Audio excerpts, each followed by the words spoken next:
புதுவை வில்லியனூர் வெள்ளாளர் வீதியில் உள்ள அக்கா சாலை விநாயகர் கோவில் திருப்பணிக்காக லட்சிய ஜனநாயக கட்சி தலைவர் ஜோஸ் சார்லஸ் மார்ட்டின் நிதியுதவி வழங்கினார்.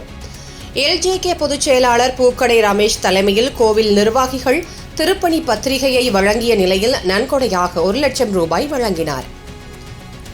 அதேபோல் புது நெட்டப்பாக்கம் தொகுதிக்குட்பட்ட மூலப்பாக்கம் கிராமத்தில் அமைந்துள்ள ஸ்ரீ முத்தாலம்மன் ஆலயத்தின் கும்பாபிஷேகத்திற்காக லட்சிய ஜனநாயக கட்சி தலைவர் ஜோஸ் சார்லஸ் மார்ட்டின் 1 லட்சம் ரூபாய் நன்கொடை வழங்கினார்.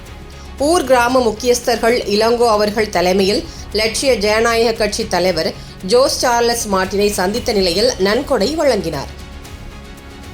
மேலும் புதுவை உழவர்கரை தொகுதிக்குட்பட்ட திருக்குறளார் நகர் பகுதியில் உள்ள சுந்தர விநாயகர் ஆலய கும்பாபிஷேகத்திற்காக லட்சிய ஜனநாயக கட்சி தலைவர் ஜோஸ் சார்லஸ் மார்ட்டின் 1 லட்சம் ரூபாய் நன்கொடை வழங்கினார். கோவில் கும்பாபிஷேக குழு தலைவர் RKS நடராஜன், செயலாளர் JK பாலு தலைமையில் கோவில் கும்பாபிஷேக குழு உறுப்பினர்கள் லட்சிய ஜனநாயக கட்சி தலைவர் ஜோஸ் சார்லஸ் மார்ட்டினை சந்தித்த போது நன்கொடை வழங்கினார்.